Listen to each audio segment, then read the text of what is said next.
Welcome to my new mini blog. আজকে Sunday. আজকে আমি প্ল্যান করেছি আজকে সারাদিন আমি কী করবো সেটা তোমাদের সাথে একটা ব্লগের মাধ্যমে শেয়ার করবো। তো চলো। তো সকালটা শুরু হয় আমার মিষ্টির শরবত খাওয়া দিয়ে। কোনোদিনও চা বিস্কুট খাই, কোনোদিনও ব্রেড খাই। ব্রেডটা বেসিক্যালি মিয়োনিজ বা জ্যাম-জেলি দিয়ে খেয়ে নিই। এবং রবিবার দিন আমার আরেকটা কাজ থাকে, বাজার থেকে একটা বড় রুই মাছ কিনে আনা। কারণ ফ্রিজে রেখে ২-৩ দিন ধরে খাবো। আগে আমার রান্না করতে একদমই ভালো লাগতো না, কারণ আমি রান্না করতে খুব একটা ভালোভাবে জানতাম না। বাট এখন আমি রান্নাটাকে যথেষ্ট এনজয় করতে করি।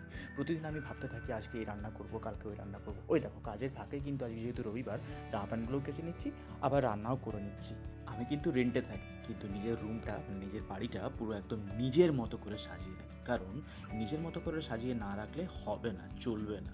তো আমার পুজোও কমপ্লিট এবং দুপুরবেলায় আমি খেতে বসে গেছি। এই যে সেদিন মাছের ঝোল আমি বানিয়েছিলাম। আমি আবার নিজের রান্না খেয়ে নিজেই পাগল হয়ে যাই। মানে পাগল মানে ওইরকম পাগল নয়। তো যাই হোক, দুপুর বিকেলে চা খেয়ে আমি চলে গেছিলাম ক্লাসে। দেখা হচ্ছে পরের ব্লগে। Bye bye.